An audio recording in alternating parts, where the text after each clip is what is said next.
The Book of Enoch, translated by Robert Henry Charles. Section 1. Editor's Preface. The object of this series of translations is primarily to furnish students with short, cheap, and handy textbooks, which it is hoped will facilitate the study of the particular texts in class under competent teachers. But it is also hoped that the volumes will be acceptable to the general reader who may be interested in the subjects with which they deal.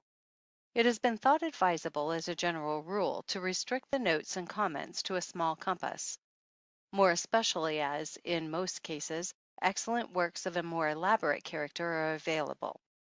Indeed, it is much to be desired that these translations may have the effect of inducing readers to study the larger works. Our principal aim, in a word, is to make some difficult texts, important for the study of Christian origins, more generally accessible in faithful and scholarly translations. In most cases, these texts are not available in a cheap and handy form. In one or two cases, texts have been included of books which are available in the official Apocrypha, but in every such case, reasons exist for putting forth these texts in a new translation, with an introduction in this series. W. O. E. Osterley, G. H. Box. Introduction. The Apocalyptic Literature. As the Book of Enoch is, in some respects, the most notable extant apocalyptic work outside the canonical scriptures, it will not be inappropriate to offer a few remarks here on the apocalyptic literature generally. In writing about the books which belong to this literature, Professor Burkett says very pointedly that they are the most characteristic survival of what I will venture to call, with all its narrowness and its incoherence, the heroic age of Jewish history. The age when the nation attempted to realize in action the part of the peculiar people of God.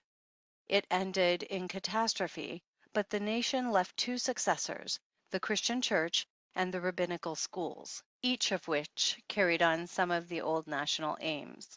And of the two, it was the Christian Church that was most faithful to the ideas enshrined in the apocalypses, and it did consider itself, not without some reason, the fulfillment of those ideas. What is wanted, therefore, in studying the apocalypses is, above all, sympathy with the ideas that underlie them, and especially with the belief in the new age. And those who believe that in Christianity a new era really did dawn for us ought, I think, to have that sympathy. We study the apocalypses to learn how our spiritual ancestors hoped again that God would make all right in the end. And that we, their children, are here today studying them is an indication that their hope was not wholly unfounded. Hope is, indeed, the main underlying motive power which prompted the writers of the apocalypses, and this hope is the more intensive and ardent in that it shines forth from a background which is dark with despair. For the apocalyptists despaired of the world in which they lived, a world in which the godly were of no account, while the wicked seemed too often triumphant and prosperous. With evil everywhere around, the apocalyptists saw no hope for the world as it was. For such a world there was no remedy, only destruction. If the good were ever to triumph, it must be in a new world. Despairing, therefore, of the world around them, the apocalyptists centered their hope upon a world to come, where the righteous would come to their own, and evil would find no place. It is this thought which underlies the opening words of the Book of Enoch, the words of the blessing of Enoch, wherewith he blessed the elect and righteous, who will be living in the day of tribulation, when all the wicked and godless are to be removed. Nowhere in this book is the essence of this hope more beautifully expressed than in a short metrical piece in the first chapter. But with the righteous he will make peace, and will protect the elect, and mercy shall be upon them. And they shall all belong to God, and they shall all be prospered, and they shall all be blessed. And he will help them all, and light shall appear unto them, and he will make peace with them. 1 Enoch 1:8. In all the books belonging to this literature which have come down to us, this hope is expressed more or less vividly, nor is the dark background wanting with prophecies of coming wrath. It will therefore be realized that the apocalyptic literature is almost wholly concerned with the future. It is true that again and again the apocalyptist glances at the contemporary history of the world around him, to which many a cryptic reference is made. a fact which necessitates some knowledge of the history of this period, circa 200 B.C. through A.D. 100, for a full understanding of the books in question. But these references are only made with a view to comforting the oppressed and afflicted with the thought that even the most mighty of earthly powers are shortly to be overthrown by the advent of the new and glorious era, when every injustice and all the incongruities of life will be done away with, so that every reference to the present is merely a position taken up from which to point to the future. Now, since, as we have seen, the apocalyptists despair of any bettering of the present world, and therefore contemplate its destruction as the preliminary of the new order of things, they look away from this world in their visions of the future. They conceive of other worldly forces coming into play in the reconstitution of things, and of society generally. And since these are other worldly forces, the supernatural plays a great part in the apocalyptic literature. This supernatural coloring will often strike the reader of this literature as fantastic, and at times bizarre. But this should not be permitted to obscure the reality which often lies behind these weird shadows. Mental visions are not always easily expressed in words. The seer who in a vision has received a message in some fantastic guise necessarily has the impress upon his mind of what he has seen when giving his message. And when he describes his vision, the picture he presents is, in the nature of the case, more fantastic to the ear of the hearer than to the eye of him who saw it. Allowance should be made for this, especially by us Westerns, who are so lacking in the rich imaginativeness of the Oriental. Our love of literalness hinders the play of the imagination because we are so apt to materialize a mental picture presented by another. The apocalypses were written by and for Orientals, and we cannot do justice to them unless we remember this. But it would be best if we could get into the Oriental mind and look at things from that point of view. Another thing which the reader of the apocalyptic literature must be prepared for is the frequent inconsistency of thought to be found there, together with variableness of teaching often involving contradiction. The reason of this is not to be sought simply in the fact that in the apocalypses the hand of more than one author is frequently to be discerned, a fact which would easily account for divergence of views in one and the same book. No, the chief reason is that, on the one hand, the minds of the apocalyptists were saturated with the traditional thoughts and ideas of the Old Testament, and, on the other, they were eagerly absorbing the newer conceptions which the spirit of the age had brought into being. This occasioned a continual conflict of thought in their minds. The endeavor to harmonize the old and the new would not always succeed, and in consequence there often resulted a compromise which was illogical and which presented contradictions. Inconsistency of teaching on certain points is therefore not surprising under the circumstances. Again, to realize the significance of much that is found in these apocalypses, one has to reckon with a rigid predestinarianism which was characteristic of the apocalyptists as a whole. They started with the absolute conviction that the whole course of the world from beginning to end, both as regards to its physical changes and also in all that concerns the history of nations, their growth and decline, and of every single individual, was in every respect predetermined by God Almighty before all time. This belief of the apocalyptists is well illustrated in one of the later apocalypses by these words: "For he hath weighed the age in the balance, and by number hath he numbered the seasons. Neither will he move nor stir things, till the measure appointed be fulfilled." 2 Esdras 4:36 and 37. Thus, the times and periods of the course of the world's history have been predetermined by God. The numbers of the years have been exactly fixed. This was a fundamental postulate of the apocalyptists, who devoted much of their energy to calculations, based upon a close study of prophecy, as to the exact period when history should reach its consummation. The underlying idea is predestinarian. But all these things, according to the apocalyptists, were divine secrets hidden from the beginning of the world, but revealed to God-fearing men to whom was accorded the faculty of peering into the hidden things of God and of understanding them. Upon these men was laid the privilege and duty of revealing the divine secrets to others, hence their name of apocalyptists or revealers. It was because the apocalyptists believed so firmly in this power which they possessed of looking into the deep things of God that they claimed to be able to measure the significance of what had happened in the past and of what was happening in the present. And upon the basis of this knowledge, they believed that they also had the power, given them by God, of foreseeing the march of future events, above all, of knowing when the end of the world would come, a consummation towards which the whole history of the world had been tending from the beginning. In spite of all the mysticism, sometimes of a rather fantastic kind, and of frequently supramundane vision with which the apocalyptic literature abounds, the apocalyptists fully realized the need of practical religion. They were upholders of the law, the loyal observance of which they regard as a necessity for all God-fearing men. In this, the apocalyptists were at one in principle with Pharisaism, but their conception of what constituted loyal observance of the law differed from that of the Pharisees. For unlike these, the apocalyptists laid all stress on the spirit of its observance rather than upon the letter. Characteristic of their attitude here are the words in 1 Enoch chapter 5, verse 4. But ye have not been steadfast nor done the commandments of the Lord, but ye have turned away and have spoken proud and hard words with your impure mouths against his greatness. O ye hard-hearted, ye shall find no peace. And again in 99:2, woe to them that pervert the words of uprightness and transgress the eternal law.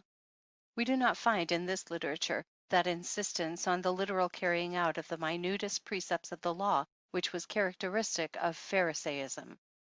Veneration for the law is wholehearted. It is the real guide of life. Punishment awaits those who ignore its guidance. But the Pharisaic interpretation of the law and its requirements is alien to the spirit of the apocalyptists. As a whole, the apocalyptic literature presents an universalistic attitude very different from the nationalistic narrowness of the Pharisees. It is true, the apocalyptists are not always consistent in this, but normally they embrace the Gentiles equally with the men of their own nation in the divine scheme of salvation. And in the same way, the wicked who are excluded are not restricted to the Gentiles, but the Jews equally with them shall suffer torment hereafter according to their deserts. The apocalyptic literature, as distinct from the apocalyptic movement owing to which it took its rise, began to come into existence about the period of 200 to 150 B.C. At any rate, the earliest extant example of this literature, the earliest portions of the Book of Enoch, belongs to this period. Works of an apocalyptic character continued to be written for about 3 centuries. The second, fourth book of Esdras, one of the most remarkable apocalypses, belongs to the end of the first Christian century, approximately. There are apocalypses of later date. Some of subordinate interests are of much later date. But the real period of the apocalyptic literature is from about 200 BC to about AD 100. Its beginnings date therefore from a time prior to that great landmark in Jewish history, the Maccabean era. The Book of Enoch, its component parts, and their dates. The Book of Enoch is now usually designated First Enoch to distinguish it from the later apocalypse, The Secrets of Enoch, known as Second Enoch.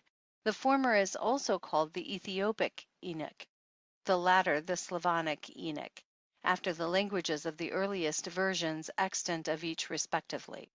No manuscript of the original language of either is known to be in existence. According to Canon Charles, the various elements of which our book in its present form is made up belong to different dates. The following table will show the dates of the different parts of the book. Canon Charles believes that these are approximately correct, without committing himself to the certainty of this in each case. Chapters 12 through 36, 42, and 91, 12 through 17. The Apocalypse of Weeks, the oldest pre-Maccabean portions. Chapters 6 through 11, 54:7 through 55:2, 60, 65 through 69:25, 106 through 107. Fragments of the Book of Noah, pre-Maccabean at the latest. Chapters 83 to 90, the dream-visions, 165 to 161 BC. Chapters 72 to 82, the Book of the Heavenly Luminaries, before 110 BC. Chapters 37 to 71, 91, 1 to 11, 18, 19 through 104. The parables or similitudes, circa 105 to 64 BC. Chapters 1 through 5, the latest portion, but pre-Christian. Chapter 105, which consists of only 2 verses, cannot be dated, while chapter 108 is in the nature of an appendix, probably added subsequently to the whole work. While these dates may be regarded as approximately correct, it should be pointed out that differences of opinion exist among scholars on the subject. Schurer holds, for example, that with the exception of chapters 37 through 71, the parables or similitudes, the entire book belongs to the period of 130 to 100 BC. The parables he assigns to a time not earlier than Herod the Great. Beer thinks that the dream visions chapters 83 through 90 belong to the time of John Hyrcanus, 135 to 105 BC, and he includes under the pre-Maccabean portions only 91, 12 through 17, 92, 93, 1 through 14, and holds that the rest of the book was written before 64 BC. Dalman maintains that it cannot be proved that the important sections 37 through 71, the similitudes, is the product of the pre-Christian period, though he fully recognizes its Jewish character. Burkitt regards the writer as almost contemporary with the philosopher Posidonius, 135 to 51 BC. There is thus some diversity of opinion as to the date of the book among leading authorities. That it is, as a whole, pre-Christian may be regarded as definitely established. More difficult is the question whether any portions of it are pre-Maccabean. Charles gives various reasons for his belief that considerable parts are pre-Maccabean. We are inclined to agree with him, though it may be questioned whether the last word on the subject has been spoken. Authorship. As the various parts of the book clearly belong to different dates, diversity of authorship is what one is naturally led to expect, and of this there can, indeed, be no shadow of doubt. The author of the earliest portions was a Jew who lived, as Burkitt has shown, in northern Palestine, in the land of Dan, southwest of the Hermon Range, near the headwaters of the Jordan. This is important as it tends to show that the book or books is really Palestinian, and one which therefore circulated among Jews in Palestine. If, moreover, the author came from the north, that helps to explain the influence the book had upon the religion that was cradled in Galilee. Of the authors of the other 3 books of which Enoch is made up, viz. The dream-visions, the Book of the Heavenly Luminaries, and the similitudes, we know nothing save what can be gathered from their writings as to their religious standpoint. Charles holds that though there is not unity of authorship, there is nonetheless uniformity, for according to him all the books were written by Chassidim, or by their successors, the Pharisees. This contention has been strongly assailed and much weakened by Lazinski in a recent work on the Sadducees. While frankly recognizing the composite character of the book, Lazinski holds that the original portions of it emanate from Sadducean circles, and that the special object of the book originally was the bringing about of a reform of the calendar. He points to the ascription of the book to Enoch as supporting his contention. For Enoch lived 365 years, i.e., his years correspond to the number of days in the solar year. The basis of reckoning time was one of the fundamental points of difference between the Pharisees and Sadducees, for whereas the former reckoned time by the lunar year, 360 days, the latter did so by the solar year. Here a significant remark of Burkitt's is worth recalling. In writing about the false titles given to all the apocalyptic books, he says, "There is another aspect of pseudonymous authorship, to which I venture to think sufficient attention has not been given. It is this, that the names were not chosen out of mere caprice, They indicated to a certain extent what subjects would be treated and the point of view of the writer. Further, the fact that Enoch walked with God, and he was not, for God took him, i.e., that he ascended into the heavens, is also significant, for he would thereby be just the one to know all about the heavenly luminaries. He was just the most appropriate author of a book which was to deal with astronomical questions. The Sadducean character of the original work, says Lazinski, is seen most clearly in the discussion regarding the calendar. Chapters 72 through 82 are rightly called the Book of Astronomy, the book of the courses of the luminaries of the heaven, the relations of each according to their classes, their dominion, and their seasons, according to their names and places of origin, and according to their months, with regard to all the years of the world and unto eternity, till the new creation is accomplished, which endureth till all eternity. 72:1. That sounds almost as though the author of the Book of Jubilees had written it. That it is not a merely scientific interest which impels the writer to give expression to his astronomical theories may be seen from the words at the conclusion of the section. Blessed are all the righteous, blessed are all those who walk in the way of righteousness, and sin not as the sinners in the reckoning of all their days, in which the sun traverseth the heaven, entering into and departing from the portals for 30 days. 82, verses 4 through 7. Herein one can discern quite clearly the tendency of the writer. He desires the adoption of the solar year, while his contemporaries wrongly followed a different reckoning, and therefore celebrated the feasts at the wrong time.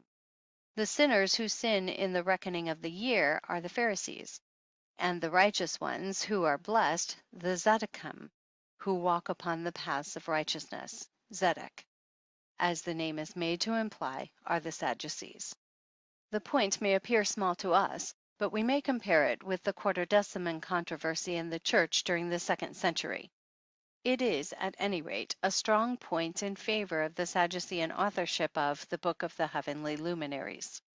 The pre-Maccabean portions, assuming that some portions of it are pre-Maccabean, of the Book of Enoch must certainly be ascribed to the Chassidim, but it is not on that account necessary to ascribe all the later portions to the Pharisees. 3 points especially militate against this. Some of the teaching concerning the Messiah, the generally speaking universalistic spirit, which is quite unpharisaic, and the attitude towards the law, which is not that of the Pharisees. It is not to be denied that some portions, e.g., 102, 6 and following, are from the hands of the Pharisees, nor can it be doubted that the whole collection in its present form has been worked over by a Pharisee, or Pharisees, but that all the post-Maccabean portions in their original form emanated from Pharisaic circles does not appear to have been proved. It seems more likely that, with the exceptions already referred to, the various component parts of the book were written by apocalyptists, who belonged neither to Pharisaic nor yet to Sadducean circles. Language. The Book of Enoch exists only in the Ethiopic version. This was translated from the Greek version, of which only a few portions are extant. The Latin version, which was also made from the Greek, is not extant, with the exception of 1:9 and 106, 1 through 18. The fragment containing these 2 passages was discovered by the Reverend Al R. James of King's College, Cambridge, in the British Museum. The book was originally written either in Hebrew or Aramaic. Charles thinks that chapters 6 through 36, 58 through 90 were Aramaic, the rest Hebrew. It is, however, very difficult to say for certain which of these 2 languages was really the original, because, as Burkitt says, most of the most convincing proofs that the Greek text of Enoch is a translation from a Semitic language fit equally well with the Hebrew or an Aramaic original. His opinion is that Aramaic was the original language, but that a few passages do seem to suggest a Hebrew origin, yet not decisively. General contents. The reader who comes to peruse the Book of Enoch for the first time will find much that appears to him strange and unattractive. He must not, however, be repelled by this, For in due time he will come to the other arts of the book, which he will soon see to be of real value from many points of view. But even regarding the less attractive parts, he will find that when these are carefully studied, they contain more that is of interest than appears upon the surface.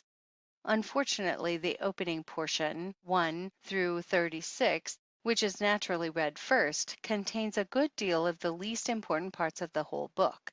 Some passages are even repellent.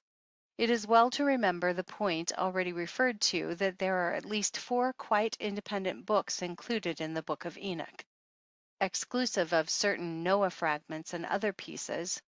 See below. The student is therefore advised to treat these as separate works, and to read them as such.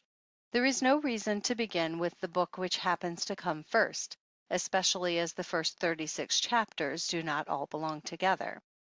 But in any case, it will be found most useful to have some general idea of the contents of each of the different books before beginning to read them.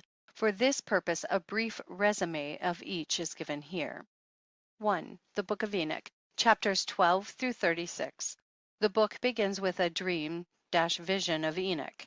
In this dream, Enoch is asked to intercede for the watchers of heaven, i.e., the angels, who had left their heavenly home to commit iniquity with the daughters of men. He writes out the petition, CP the title Enoch the scribe, the fallen angels make, and then retires to await the answer, which comes to him in a series of visions. These visions are not quite easy to follow. They are evidently incomplete and somewhat confused. In all probability, the text has suffered in transmission. At any rate, the petition is refused.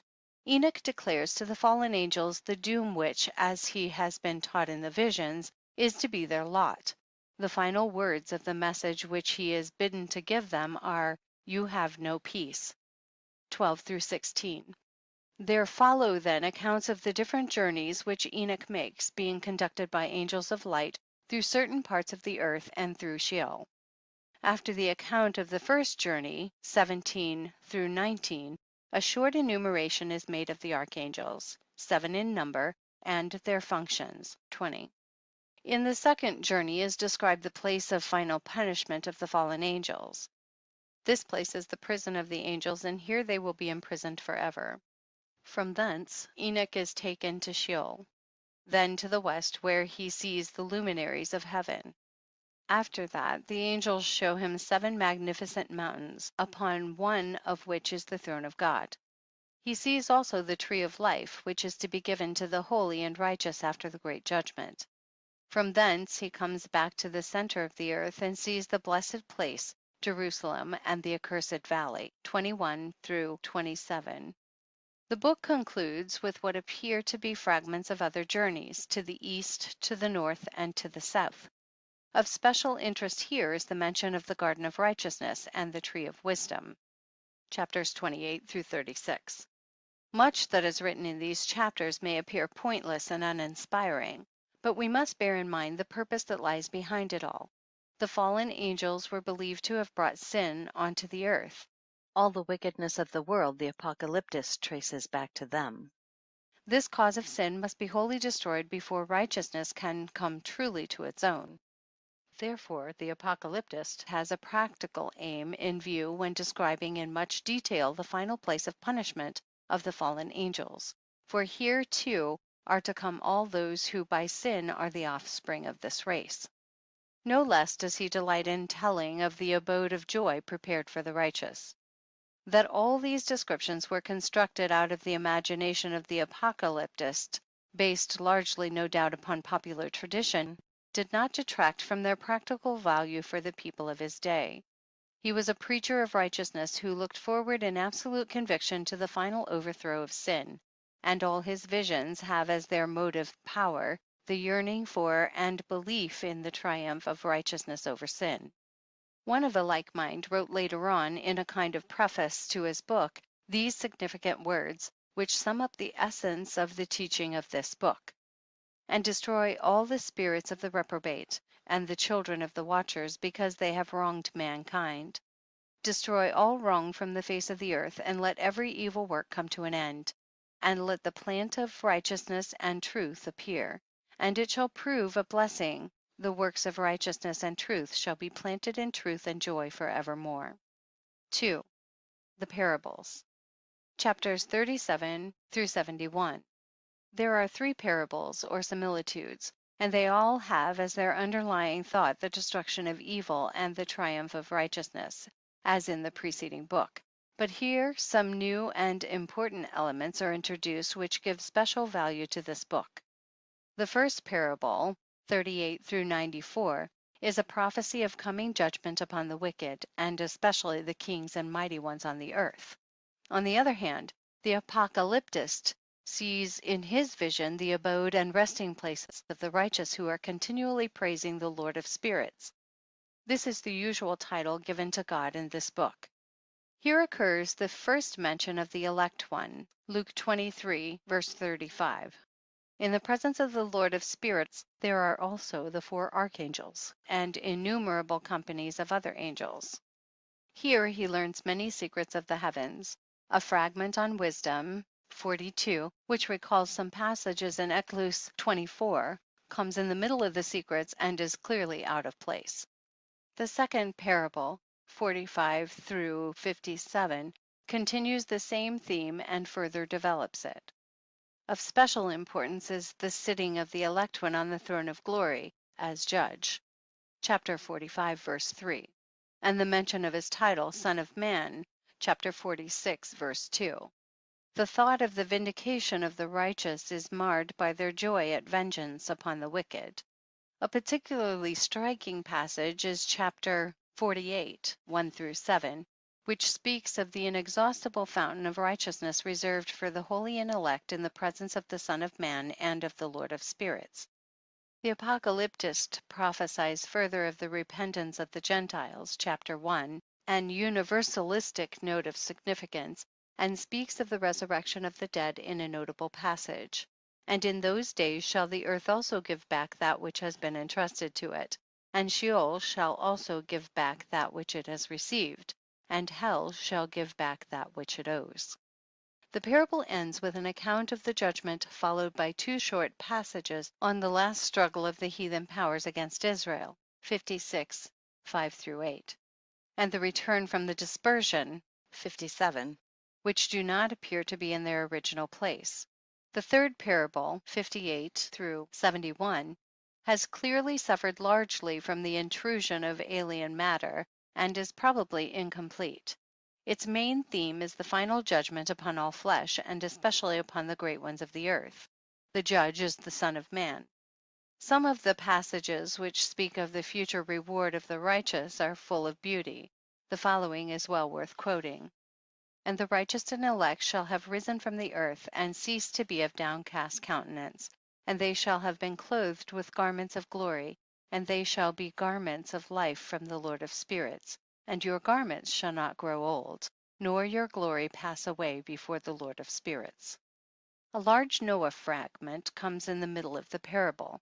See page 26 below. The close of this parable is contained in 69, 26 through 29, the account of Enoch's final translation, 70, and 2 of Enoch's visions, 71, are out of place. 3. The Book of the Courses of the Heavenly Luminaries, chapters 72 through 82. In 74:12 it says, "And the sun and the stars bring in all the years exactly, so that they do not advance or delay their position by a single day unto eternity, but complete the years with perfect justice in 364 days." This gives the keynote of this book, viz. that time is to be reckoned by the sun, not by the moon. See further on this section on authorship above. Until we come to chapter 80, this book is uninteresting in the extreme. It purports to tell in detail of the laws by which the sun, moon, stars, and the winds are governed. They are described by Uriel, the holy angel, to the apocalyptist. The 4 quarters of the world, the 7 mountains, and the 7 rivers are also dealt with. The author has no other interest save a scientific one colored by Jewish conceptions and beliefs. It is, however, different when we come to chapter 80, verse 2 through 8. The whole tone alters in these verses, in which it is said that owing to the sin of men, the moon and the sun will mislead them. An ethical thought is thus brought in which is wholly lacking in the previous chapters of this book. This is also true of chapter 81. It is probable that neither of these chapters stood here originally. Regarding the point of 364 days to the year, which the writer of this book makes, Charles says that he did this only through sheer incapacity for appreciating and think better, for he must have been acquainted with the solar year of 365 and a fourth days. His acquaintance with the Greek cycles shows this. The author's reckoning of the year at 364 days may be partly due to his opposition to heathen systems, and partly to the fact that 364 is divisible by 7 and amounts to 52 weeks exactly. In any case, he is opposed to the lunar year, the Pharisaic way of reckoning time, and this is an important point in favor of Sadducean authorship. It will be noted that this book was written in post-Maccabean times. It was after the Maccabean struggle that the Sadducees and Pharisees appeared as parties definitely opposed to one another. 4. The Dream/Vision. Chapters 83 through 90. This book consists of 2 dreams/visions. The first deals with the judgment brought upon the world by the deluge on account of sin. The origin of sin is again traced to the angels who fell. It concludes with a hymn of praise to God in which a prayer is offered that all flesh may not be destroyed. 83 through 84.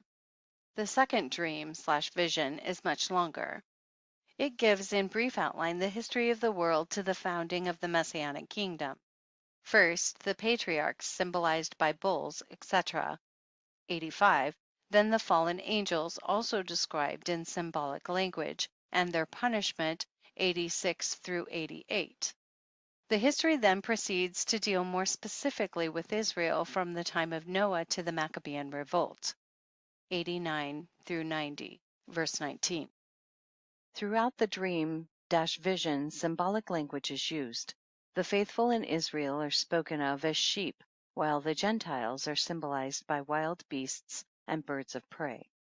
The dream/vision concludes with some familiar eschatological notes: the judgment and condemnation of the wicked, the establishment of the New Jerusalem, the conversion of the Gentiles who become subject to Israel, the gathering in of the dispersed Israelites, the resurrection of the righteous dead, and the setting up of the Messianic kingdom on the appearance of the Messiah.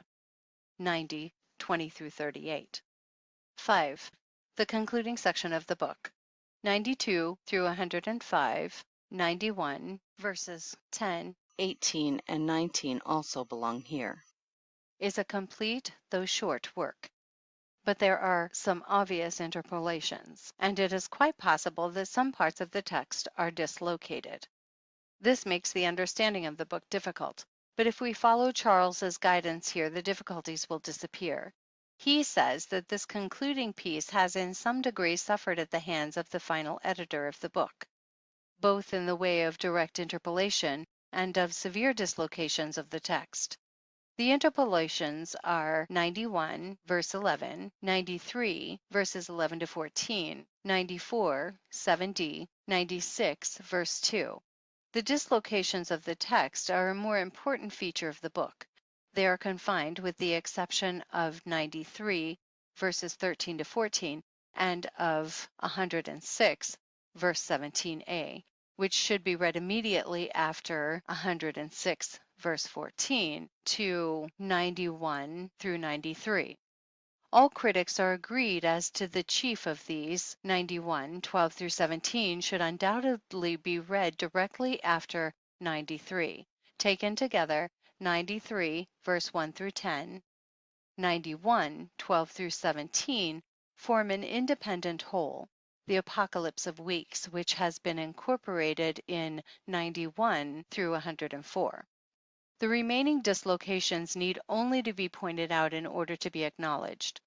On other grounds, we find that 91 through 104 is a book of different authorship from that of the rest of the sections. Now, this being so, this section obviously begins with 92, written by Enoch the scribe, etc. On 92 follows 91, 1 through 10, 18, and 19, as a natural sequel where Enoch summons his children to receive his parting words. Then comes the Apocalypse of Weeks, 93, 1 through 10, 91, 12 through 17. The original order of the text, therefore, was 92, 91, 1 through 10, 18, 19, 93, 1 through 10, 91, 12 through 17, 94. These dislocations were the work of the editor who put the different books of Enoch together and added 80 and 81. The book is concerned with the questions of the final reward of the righteous and the final punishment of the wicked. But a new teaching of great importance is put forth here.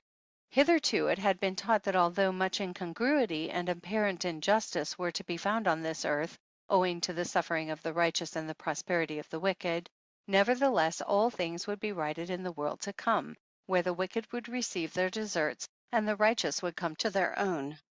In this book it is taught that retribution will overtake the wicked, and the righteous will have peace and prosperity, even on this earth, with the setting up of the Messianic kingdom, and that at least there will come with the final judgment the destruction of the former heaven and earth, and the creation of a new heaven.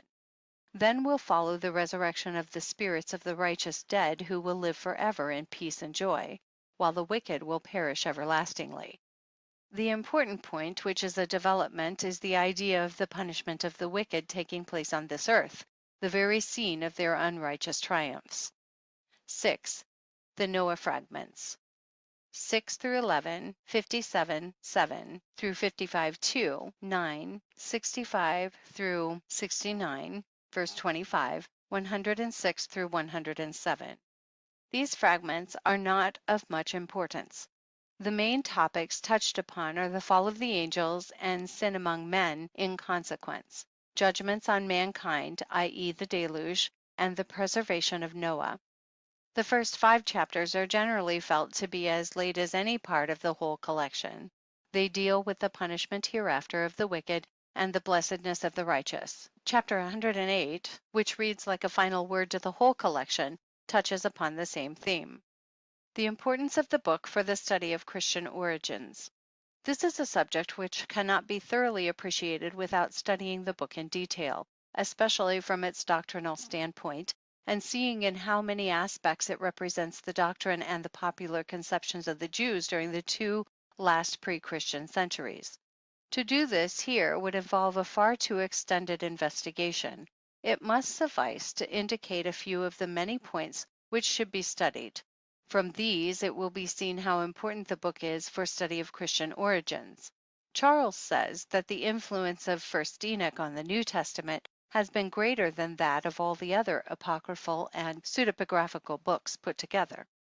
And he gives a formidable list of passages in the New Testament which, either in phraseology or idea, directly depend on or are illustrative of passages in 1st Enoch, as well as a further list showing that various doctrines in 1st Enoch had an undoubted share in molding the corresponding New Testament doctrines. These passages should be studied, and they will be found to be a most interesting study in Charles's work already referred to several times, pages 95 to 103, and with these should be read the section on the theology of the Book of Enoch, pages 103 to 110. Another book of great value and interest, already quoted, is Burkett's Jewish and Christian Apocalypses. In dealing with the subject of 1st Enoch and the Gospels, this writer points out that the former contains a serious attempt to account for the presence of evil in human history, and this attempt claims our attention, because it is in essentials the view presupposed in the Gospels, especially in the Synoptic Gospels. It is when you study Matthew, Mark, and Luke against the background of the books of Enoch that you see them in their true perspective. In saying this, I have no intention of detracting from the importance of what the Gospels report to us. On the contrary, it puts familiar words into their proper setting. Indeed, it seems to me that some of the best known sayings of Jesus only appear in their true light if regarded as midrash upon words and concepts that were familiar to those who heard the prophet of Galilee, though now they have been forgotten by Jew and Christian alike. Page 21. He then gives an illustration of this from Matthew 12:43 through 45, Luke 11:24 through 26. Of still greater interest are his remarks upon the relationship between 1 Enoch 62 and Matthew 25, verse 31 through 46. He believes that the similitudes of Enoch are presupposed in the scene from Matthew. The whole of the discussion which follows should be read. The special points of interest that should be studied in seeking to realize the importance of these books of Enoch for the study of Christian origins are the problems of evil, including, of course, the subjects of demonology and future judgment, the Messiah and the Messianic kingdom. The title Son of Man is of special importance, and the resurrection. There are, of course, other subjects which will suggest themselves in studying the book. End of section 1.